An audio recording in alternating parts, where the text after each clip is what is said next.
Welcome to the MFS Wellness Podcast, a hybrid structure encompassing health, fitness, self-improvement, and entertainment, where no topic is off limits and all opinions are graciously welcomed. Let's get on with the show! And now, here's the host of the show, Mike Sinopoli.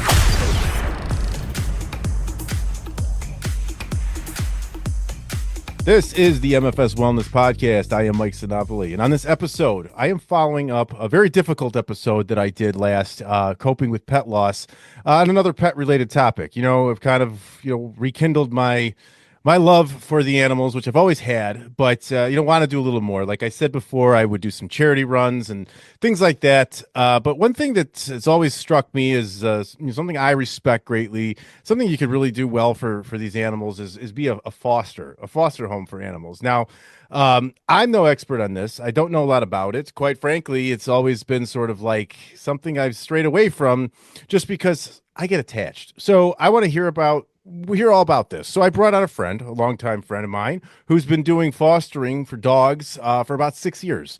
And her name's Natalie Priest. Natalie, how's it going? Good. How are you? Oh, glorious. I know we've known each other for quite some time now. Our kids went to preschool together. So I'm thinking, 6-7 years or so now, at least. Yeah.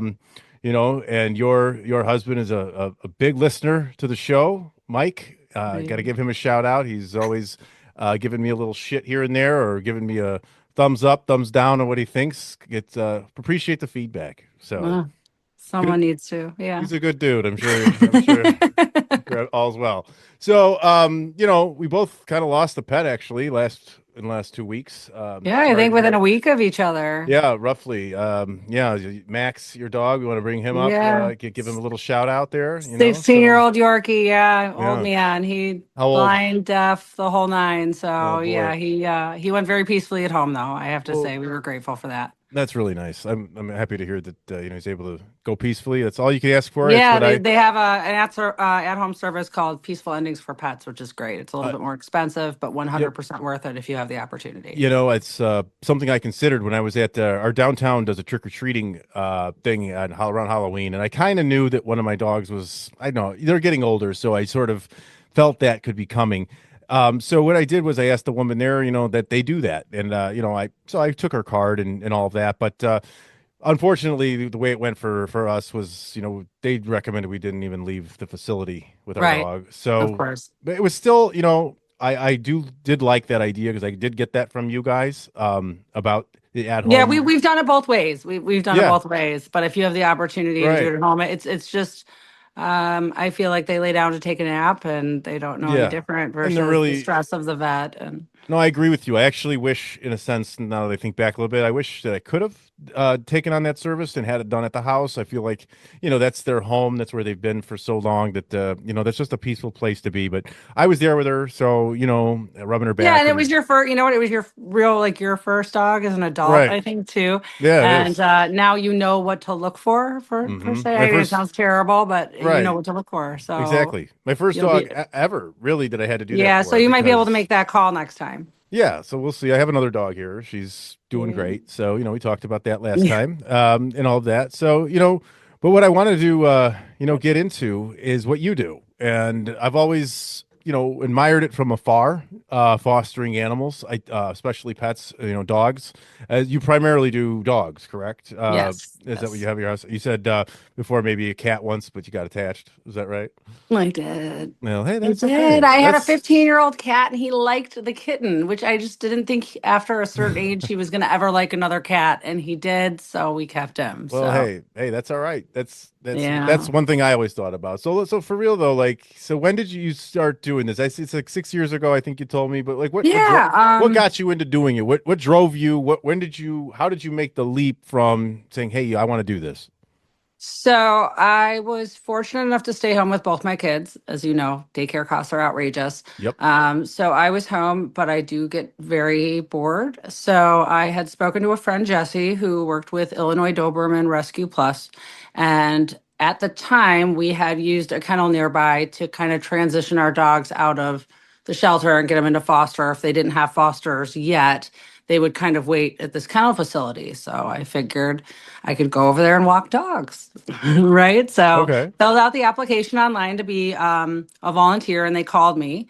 I met one of the other volunteers over there and did my orientation. And as we were walking through the kennel area, I noticed an older Vizsla, and I've always been kind of sweet to the Vizsla breed. Okay. They're really pretty sleek red dogs. I noticed she was a little older, and I just kind of, her face kind of stuck with me. I just thought she doesn't belong in that environment. So I went home, and I think within 2 hours, I went back and picked her up and brought her home and fostered her. So my Okay. intention was never to actually foster her out the gate. I was just going Okay. to go walk dogs. But something about Sweet Holly spoke to me. So I Yeah. ended up going back and I brought her home. And So that how was the long? first one. So it was your first one, and so how long was she at your home? I had her a little longer. She was a breed specific dog. So people tend to like look for, Okay. like I don't know how to elaborate on that, but I had her a couple of months. She was a little older. Okay.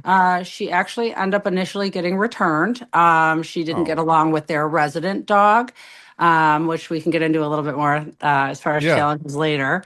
But she ended up getting returned, but I ended up finding a different home for her, and she's been doing great ever since. As far as I Oh, know, good. she's still going strong, which would put her at approximately 14. So Right. Wow. Well, good. yeah. That's great to hear. Now, so Yeah. I'm not gonna lie. Like, I just had like three questions. Like, I have so much to ask about this kind of stuff. Like, I'm just gonna pop off what came to my head. So, like, when you foster dogs, do you stay in touch with Some. with some of Yeah. them? Basically, maybe potentially like how they are. The owner has to give a shit too, right? Doesn't Yeah, want to. so I've got, like, for instance, I've got one guy, a friend Nick, who we had become friends through the process, and he adopted a puppy from me. And when he goes out of town, I dog sit his puppy, and Oh, it's that's been kind like of four cool. years. It's like my free service I provide for the dogs that, Oh, that's really cool. um, yeah. Yeah. And most recently, Rune, I had her. She was a great pure mix. She was a big dog, Okay. So and I had her for a week. So she's one of Mike's favorites. So he was very happy to nice. have her. So, some of the adopters I will keep in touch with if they're close enough. I love pictures. I tell people all the time, keep me updated. I get some from 4 years ago. I get some, like baby pictures. I mean, just Oh, nonstop. And I love it. I that's love it awesome. watching them grow and adapt.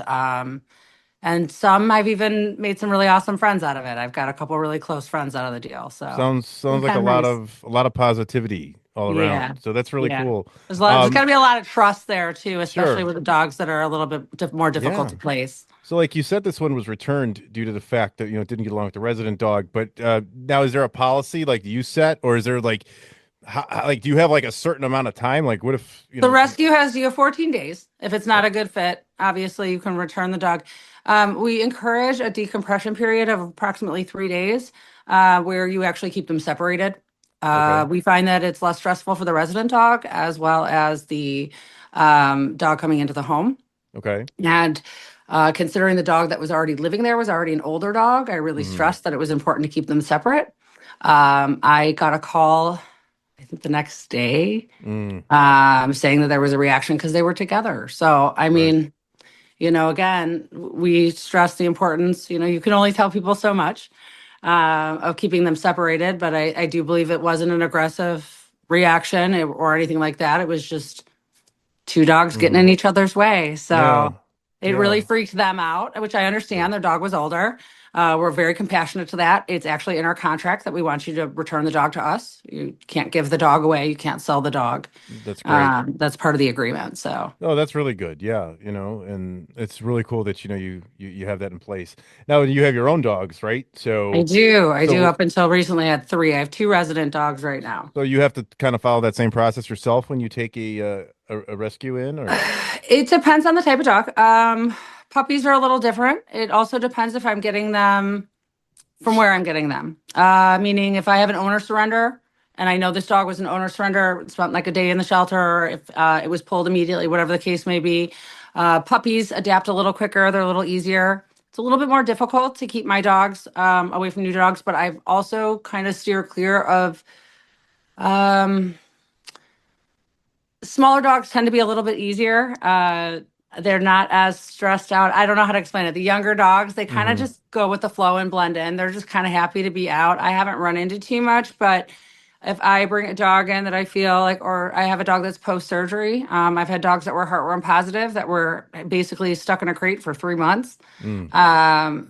Then I have a whole basement area where I can keep them. And I have Mm. a gate in between where they can smell each other. And we kind of judge off of that first reaction, Okay. through the gate. If everybody seems to be okay, we kind of take it from there. It's a little bit more difficult in my situation because, I've got 2 kids that open doors and open Yeah. gates and do this. So How they're a how little are bit they? pickier about the dogs they give me. I've been doing Mhm. this long enough that they know what I'll take and what I won't. And like I said before, I had a Yorkie that was pretty much deaf and blind and would snap at everything. Uh-huh. So any foster I would get could not be reactive, Okay. because Max would get hurt, and it had happened. I mean, Right. it's not that dog's fault; he's the instigator. But I needed to have a dog that was just kind of like, okay, I'm going to Right. stay away from you. So, Right. they're pretty selective. My director Robin's really good about the dogs she matches me with. She knows my environment. She knows my house. She knows my hours of, how available I am to be hands-on. I can take on younger dogs and puppies because I'm only working for 4 hours a day. Okay. So I'm home with them versus, a new puppy's never going to be able to hold it for No. 8 hours in the crate. And people are ridiculous to think so until at least, 3 or 4 months. Give them some Right. time. Right. And you So said you're getting these now. You probably said it before. You're getting the dogs from a shelter. Is that right? depends. Or just Yeah. wherever? So So, the owner of the rescue is works with Will County Animal Control. So we get dogs from all kinds of scenarios. We've gotten poodle mixes from a kid that said he found it tied to a tree outside. But they do essentially all come in through a shelter. There is a process where they have to go through the shelter. mhm. Another place we will also get is there'll be these blast emails that'll come up from shelters south of us, usually, or in areas where they're overcrowded. They're at Mhm. max, and they have last calls. So they'll send a list of the dogs that are like, we need to get these dogs out of here. This Yeah. is what we have. And they blast it to all the rescues out there. And then we can kind of grab dogs. And then typically volunteers will bring them up on transport. We meet them somewhere. Typically, it's like a forest preserve. And they take all these crates out, and each of the rescues are there. And we grab our Mhm. dogs. And Well, that's for great. us, we go straight to the vet. And if the dog needs to be fixed, shots, gets totally vet checked, that's where we go straight from transport. Um, Who the only pays for time we would that? go. Who Hmm? pays for that? Who takes care of that financially? The rescue. The rescue does that. The adoption fees Oh, and okay, it's any from fundraising. They'll do fundraising. Um, we have regular donations that come in, but we can always use more. So, I mean, Oh there's no yeah. shortage of that. Sometimes we'll get large food donations from manufacturers where they can't necessarily put it on the shelf. You can't sell it within like 6 months of expiration, but we'll use it. I'm going to use it in 3 weeks. So, we'll get Okay. donations that way, individual donations, stuff like that. So, Great. I'm doing a donate. Oh, since you're bringing up the donations, I am doing an event at the end of the month. I haven't told you about it or anybody else. With my kids and my girlfriend and her kids, and we're going to do yoga at a oh, studio that is also having it's puppies and yoga, and oh, they're having an adoption event after that. I think there's 7 puppies in a litter that I believe are going to be up for adoption. Unfortunately, I wasn't going to bring that up today, so I don't have the information on it, but I can get that to anybody that's listening if you want to message me. But that's what I'm doing. It's kind of like something I wanted to do for, in memory of my dog. I wanted to do something, and it's bringing my kids. It's yoga.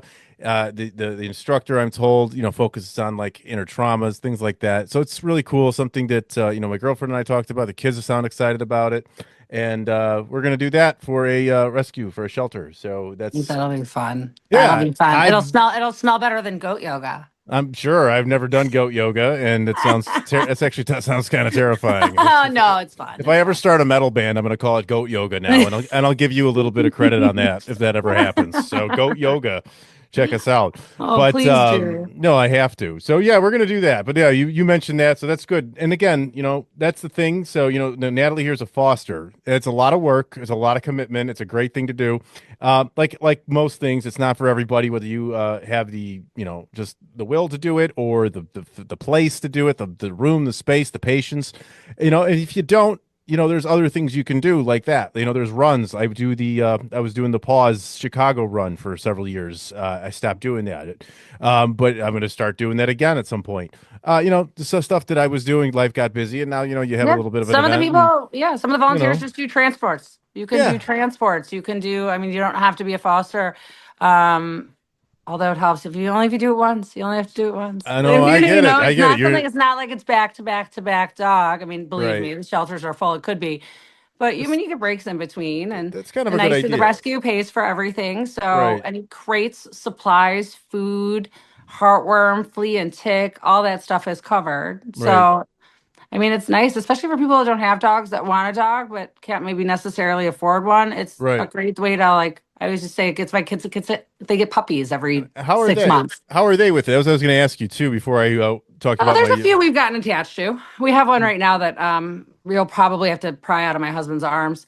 Oh boy. But we and it's a little one too, which is funny since he's a large dog fan. The hardest, I get these like happy-go-lucky dogs, and it breaks my heart when I Mhm. get them because when I get them, they're kind of more broken. It takes a few days for them to come out of their shell and show their personality, and then they all end up just being these normal dogs. And Yeah. again, this is another benefit with being in foster home is you get to see how they are in the home environment. You're not adopting a working dog out. You're not adopting a guard dog. You're adopting a family dog. Hmm. The kennel can create different personalities in dogs that aren't necessarily who they are. Right. So Right. we call it kennel crazy Okay. is kind of the nickname for it. So Right. some dogs shut down completely. Typically, puppies don't do very well in kennels, so they need to be touched and nurtured. Sure. So those usually have to go out to foster right away. Um, it's really important to kind of get them in, get them decompressed from the noise, the sound, get them used to the sounds of a house, of the kids, of Hmm. the door opening, the doorbell, looking out a front window. Right. Even little things like going in the backyard by themselves. I had a dog that was terrified of the garbage trucks and the school buses, and it had to be so quiet every time I let her out, or she wouldn't go. She would Yeah. run back to the door. So Yeah. you just you kind of They s- they have to s- see what you get. they store traumas in themselves as well, just like us as humans. They have their protectiveness that they instill instinctually, and you have to go ahead and work through that. That's a lot of work. It's a lot to do. A lot of And they gain a lot patience. of confidence just in being in your regular routine and environment. Right. Just that comfort level. It's really nice to see them kind of come out of their shell a little bit, So, and and that's then it helps you fit them better with the adapters as far as right. like, okay, well, is this going to be a good fit? Does this dog absolutely need a fence, or can they leash walk this dog? Right. Can this dog be in an apartment? Can it not? Things like that. So it does help us. And the nice thing is as it goes through the process, they can apply online. We do a vet check. We Hmm. do a reference check. And then the foster also gets to talk to the adapter and see if it's going to be a good fit Okay. and Very kind good. of go from there. So I So kind of get the final say as well, which is nice, okay. you That's what I know. was going to ask you too, before I get into the other part of the attachment part, is like placing the dog into the home. Um, Obviously, you and the shelter and whoever's whoever else is affiliated it is going to want that dog to go to a good forever home. How do you Yeah. Well, the guys rescue. I the don't say, be rescue? careful. Rescue and shelters are two different things. Okay, yeah, So, that's yeah. see, this is why we're doing this episode. Yeah, So no, I'm we're a foster-based rescue. Now there is some fosters that we have boarding facilities. I don't think we do at the moment, but in the okay, past we have. Where we're transitioning, or if they're just waiting, if a dog's mid-adoption, and I know this dog's gonna be okay. adopted by Saturday, I can hold a dog there and make sure I can like shuffle So it and then shuffle what's out after the adoption. what's the difference then? Like, I'm dumb as hell. What's the difference between the Well, the shelter and shelter a? is Let's look at the main is difference. that's Shelter and sort of rescue. it's a kennel. It's a kennel environment. It's cages and boarding, and The shelter they is, can only have or so many, and yeah, um it's a little different. Yeah, rescue is more we I hate to use the word the no kill thing. So with rescues we will pull dogs. We will never put the dog down unless there was a reactive dog, like bites, breaks skin, is really aggressive, where that dog is going to be a liability, Right. would be the only instance where that would happen. So shelters aren't quite as biased as, say, Right. rescue care. So let me make sure this is clear and you can maybe help me understand this because like when I was doing my run for Paws is a no-kill shelter. And there was always this discrepancy between some people. I was just like, I never understood it, and I finally did. But you tell me if I'm right. You want to adopt if you're doing it from a shelter. I know it's getting a little off topic, but adopt from a no-kill shelter, not a kill shelter, right? Because when you adopt from a no-kill, you're funding and giving the adoption fees to a no-kill shelter and working with that. If you take it from a kill shelter, right, you're funding the kill shelter, where the no-kill takes from the kill. Is that how it goes? Do you know? I don't know enough about it. I don't think there's really any such thing as a no-kill shelter. Really? I think Okay. if they, well, I mean, they're going to hit max, they're going to turn you away. So if Yeah, I they're guess. full, what do? Then they just Well, wait. I don't know. I'd have to So see. Paws is very much. They say they're a no-kill shelter. That's what they advertise themselves as. They claim they've done a lot of great work, and yeah, no, I think I think the intention is obviously not. I don't think that there's a number. I don't know enough about it. Like I said, I yeah, don't know, but I think that under a certain, there's going to be instances where you don't have a choice. yeah. Obviously, I think if I do the run again, I'm going to actually go to the facility and check it out. Oh, I believe it's more of a more of like a I don't know, like a hotel for dogs than than like a yeah. shitty ass jail. Yeah. Which is nice to see because you hate seeing those things. Yeah, I'm no, one of and those. it's great. And believe me, I'm sure if we had the funding, we had the Yeah, ability to build a shelter, right, 100%, I think. But, again, we're volunteer based. It's, right, a lot of people have lives and children outside of what they do, including the owner and the president. right. So, So we're then, all, right. So then to go back to that really quick though, the when you place the dog to a home, you get to say, and the rescue gets to say. That's where we were going with that. So the board essentially makes that first call what do they look based for? on, Just the I'm living sorry? condition. What do they look for when if you say you're fostering a dog and they're like, hey, someone comes to meet it. Hey, they want that dog. Do they go and check their home to Yes. see? Okay, So so now the nice thing is we've been doing virtual home visits since COVID. So it's been really nice because it allows us mm-hmm, to adopt a little further. okay, If they're willing to drive down, we try not to do out of state in case something were to mm-hmm, happen. But we can go right over to Indiana and whatnot. But we started doing virtual home visits that have been really great, but that's usually the last step.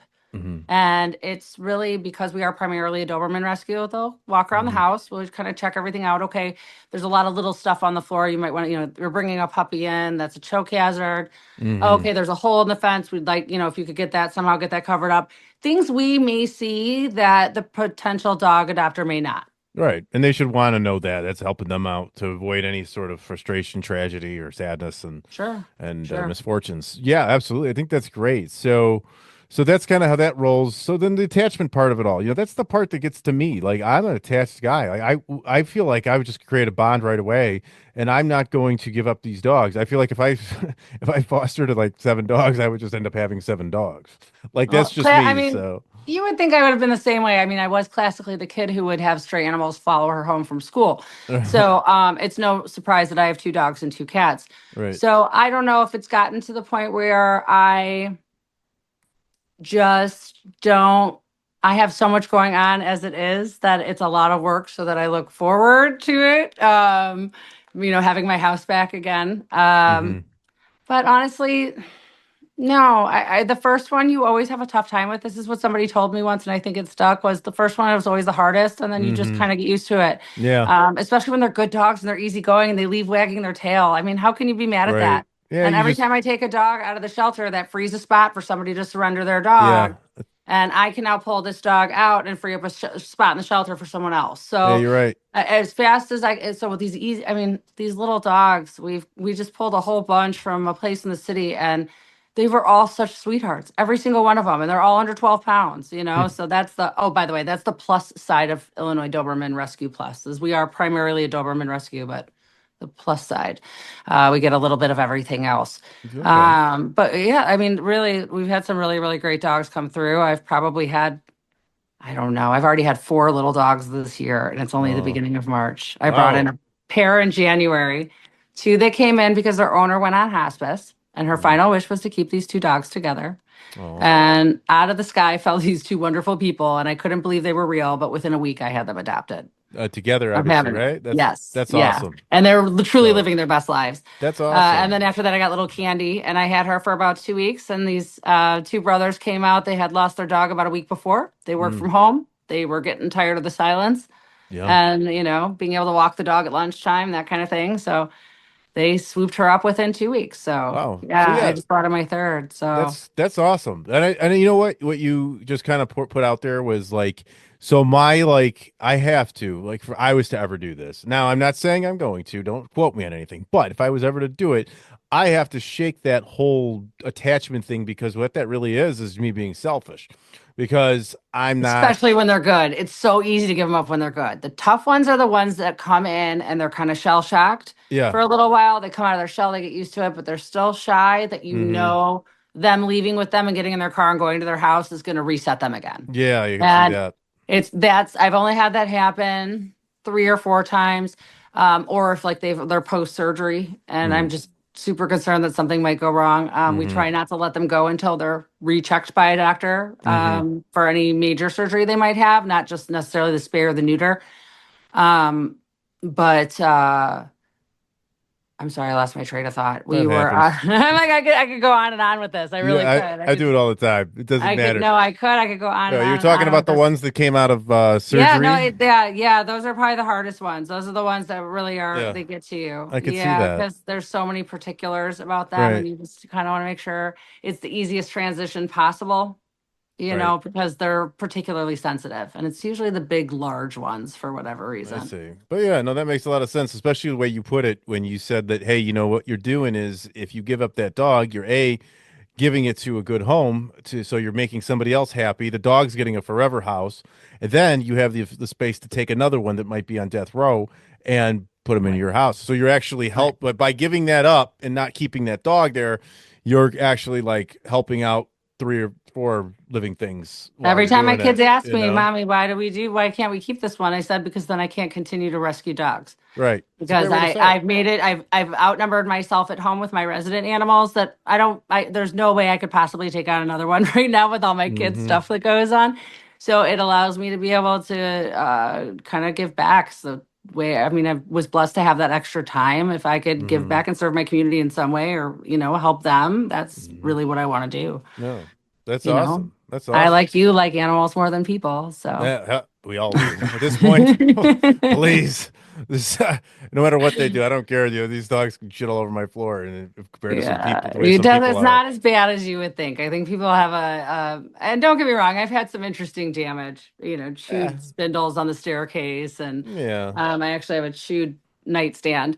But it's not as bad as you would think. They're pretty right. good. I can. It's not as hard as people would think, honestly. I mean, especially if you already have dogs and you're just Yeah, working it into your lifestyle, you just kind of get them into your pack and get them into your routine, and it could be hope. rewarding, and I like what you said about the fact that I could maybe do it once for like a Yeah, couple of weeks. give it a try. And to You say, know, hey, it's not like something I have to commit to for the rest of my life. no. It's like, but we'll see. I still got my other dog now, and I'm not gonna. Yeah, you know what? He's a little older. I would say just maybe wait that But out yeah, my dog's gonna be 14 this year, so I think I'll just let her kind of chill out until it's in time, and peace. In then peace. I'll take a little bit of time away and see how the silence feels because I've already felt a void in Mhm. my house with the one dog gone. It was a very loud void. It's gotten It's crazy. quieter.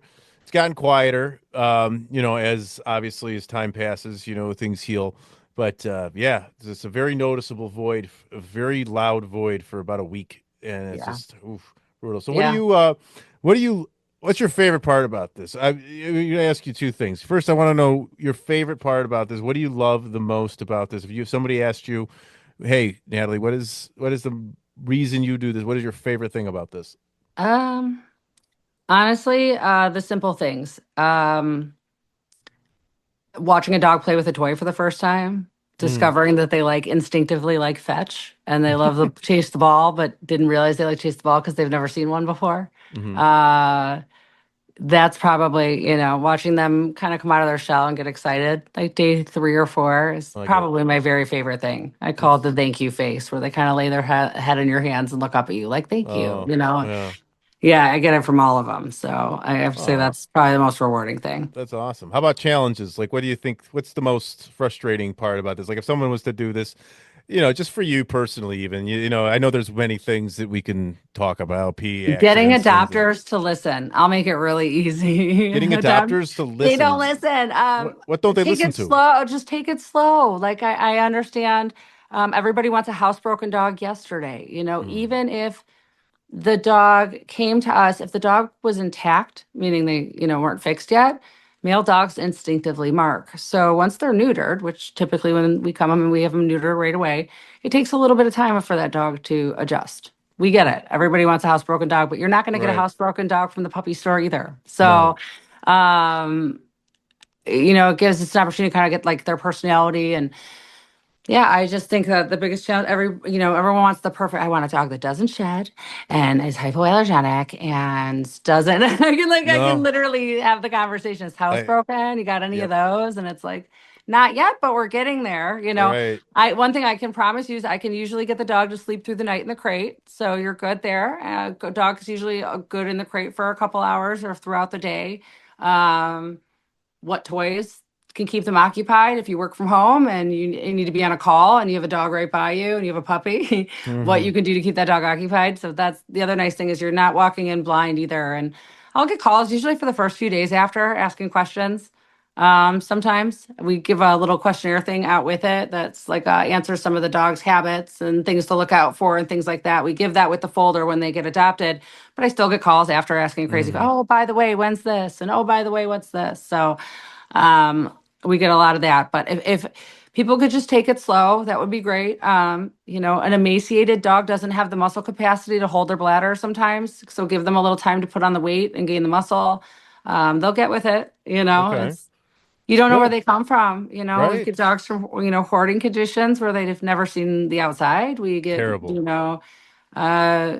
just like Ginger and Sassy, the sweetest things ever, where unfortunately their owner didn't have anybody to take these two dogs and she begged that shelter to keep them together. And so we made sure that when we pulled them together. And it That's a great was story. I good love for my that. soul. That was a good one for my Yeah, that soul. is a That good was a good one. one. That's one to, put on your top 10 list. You I should have a top. really, yeah. And the Get a people top they went 10. to were just angels and they That's work from awesome. home and he's an artist and they just are living their best lives. So, Yeah, I would just be worried sick all the time. Like, man, did I send that dog to a good home? right. It's just like something I would just always be thinking about. I feel like, Uh-huh. um, you know, but and this is full-blown volunteer stuff, right? Like you're Yes. okay. So are you getting like anything from the rescue, like food or anything? Or are you on your own Okay, oh for? yeah, I get food. Sometimes if it's an emergency situation and I have to grab something, they'll reimburse me.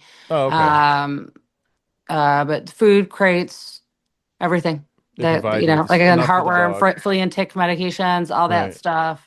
We get, yeah, through the rescue. Okay, that's cool. They do their Yeah, part for that, and you do the home yeah. part. That's a really cool like way to kind of just combine to work on that, and then find the right home. It's really cool that that's something that we do, because you just want these animals to get to the right spot. It breaks your heart to see that You anyone get a is lot of people. I mistreated. work 8 hours a day. 8 hours Hmm. a day in a crate is still better than 24 hours a day in a kennel situation. Yeah, I So you agree. really have to evaluate, is it something that you can do? And like I said, try it once, and again, first ones are the hardest. Right, But I think that, people say, oh gosh, let's do it again. If I can right. do this many times, I keep counting. Done 4 dogs now in 3 months. So if there were, 10,000 of me and we all did Hmm. 4 dogs and just to play with the math that way, Yeah. It's too bad could we we have don't. to? It's too bad we don't live in a world more like that, where we're just trying to take care of these animals instead of The existing, taking care of right. what's And then existing. again, Yeah. like you were saying before too, it's kind of rubbed me the wrong way, and I feel a little bad myself because when I initially got my dogs, it was kind of that situation. We did go to a breeder at the time. I'm not proud of that. But hey, great dogs, whatever we did. We were Uh, young, we didn't know better. I got mine from a pet store. yeah, they My just didn't know. first And that's dog. so Yeah, I and she had learned. nothing but problems. What a It's too mess that bad. poor dog was. It's Yeah. just, it's too bad. Like I seriously was like, after I had the dogs, I got into it, and I started learning more about it and about the shelters and the adoptions and all of that. And they're not toys, they're not cars. You don't. Oh, I want it to have gray Well, and this is fur. the thing, most You breeders know, aren't going to take your dog back.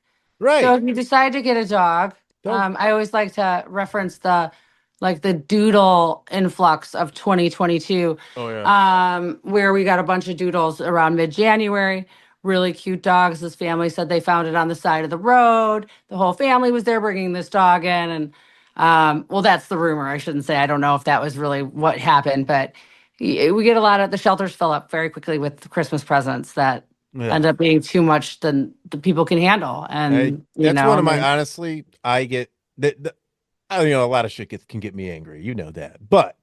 One thing that chaps my ass greatly is people that fucking buy dogs as presents as toys. They're not fucking toys. They're living they're creatures. If you want, 15, at least 15 years. And if you yeah. don't have 15 years, don't get them. No, they're a lifelong commitment, and you have to have a lot of patience. You have to be able to take care of it. You have to treat it like it's a family member. You don't treat Yeah, it like it's puppies are a no joke. Puppies, they go no. through that phase from like 6 to 18 months where they're almost like rowdy teenagers. Yeah, I don't think I'll ever have another puppy. I'll be honest with my you. Let the my puppies dog. go to the young kids. I don't know if I can do puppies Yeah, again. you're right. My dog ran away at 12 months, and just like teenagers do, right? They run away from home. That's what she fucking did. They're And bad until like 2, and then they start yeah. to get awesome. Then That's then they yeah, then they what- got better and So yeah, yeah. I would get these puppies and they'd be great. And then right when they would start to chew through the house and break into the kids' room and start to cause trouble, they would get adopted out. It was Right. great. It was easy to see them go. So So without being biased, is there any greater benefit you think that to get a dog from a foster home as opposed to a,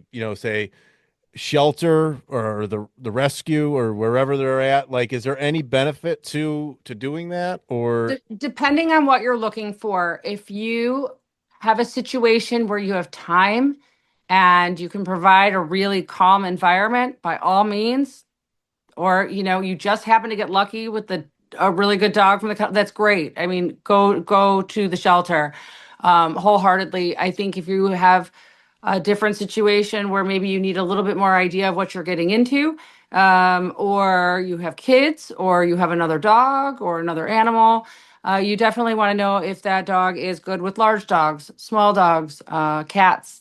I've brought in fosters that were darn near cat aggressive, and I only had them for 2 or 3 days, and then we had to shift them to another foster that didn't have a cat because yeah. it wanted to kill my cat. So Right. I've actually had a couple of those. Right. So it gives you an idea of what you're getting versus, again,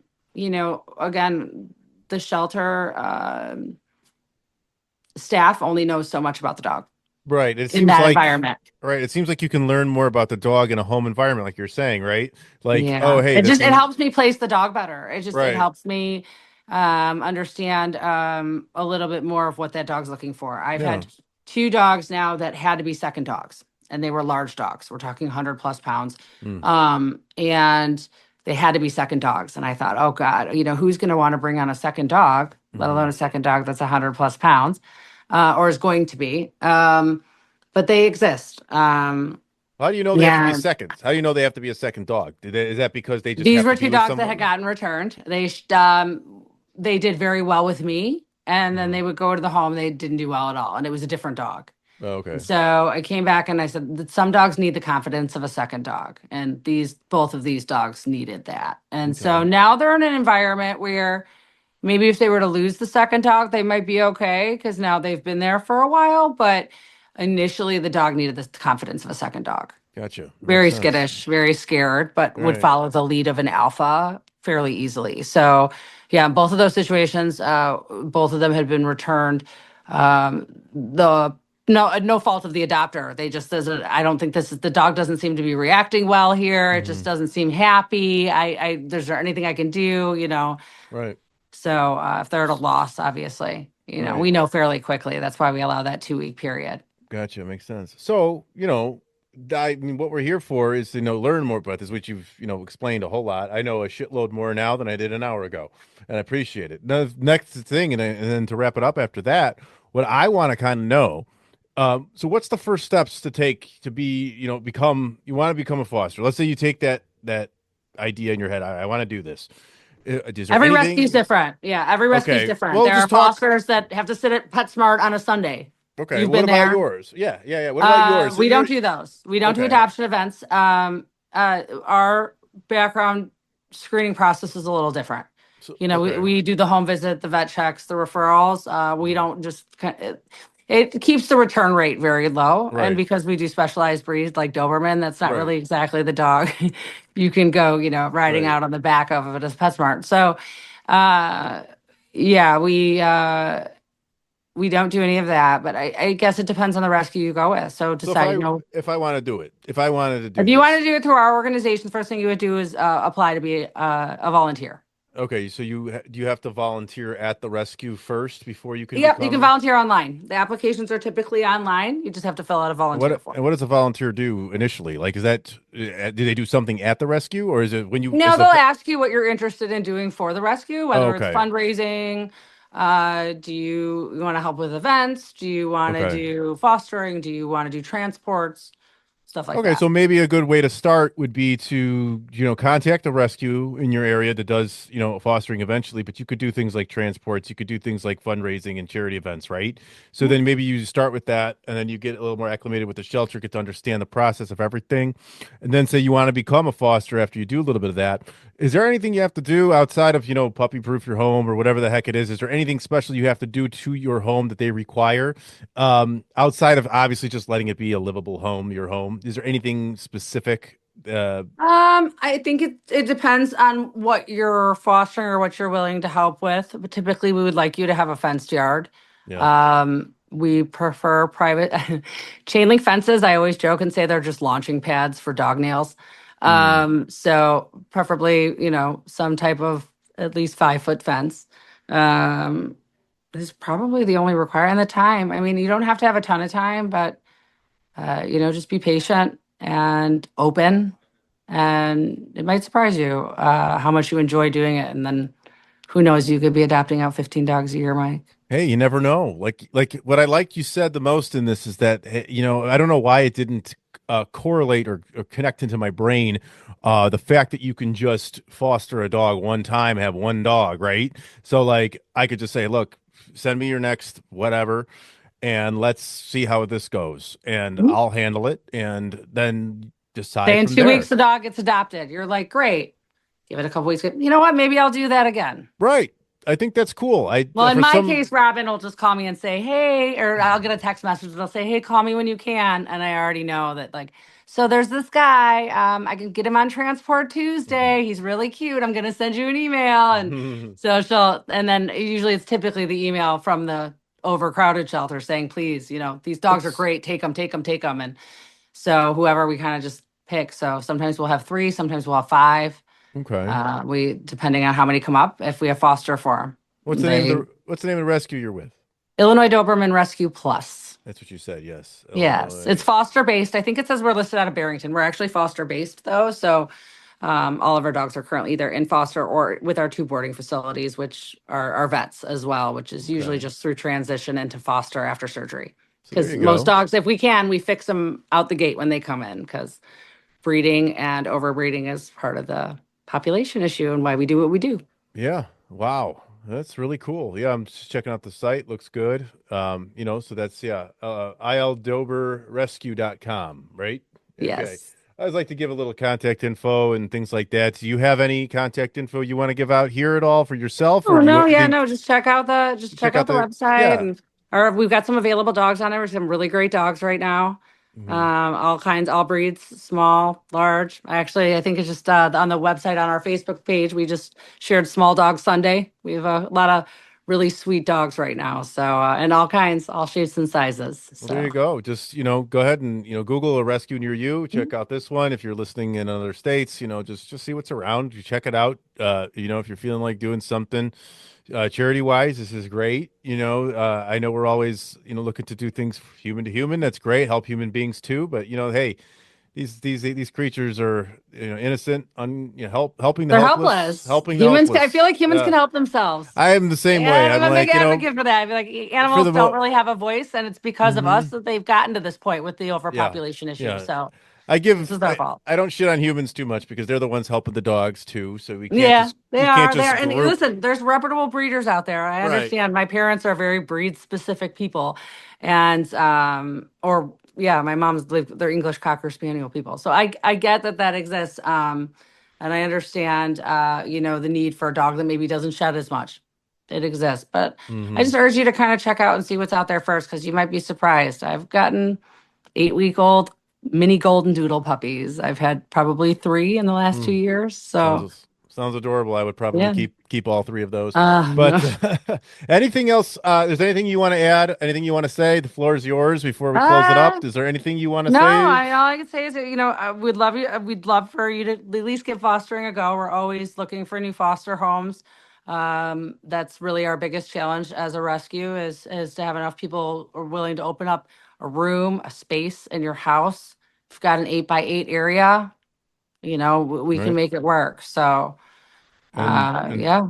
I like Again, it. eight hours in a crate is still better than 24 hours in a kennel. Absolutely. That's something to remember. And also remember, folks, what I had said earlier in here, that on this very episode here, I just kind of took an understanding to my own selfishness to keep the dogs and not let them go to places. And you can just see that by letting that go, how many different people and dogs you can help. You can help someone place a home, get another dog from a shelter, save a life, all good things. So, Natalie, I appreciate your time today. I learned a shitload, and I'm hoping anyone that listens also does. Hopefully, we can inspire even just one person to foster one dog.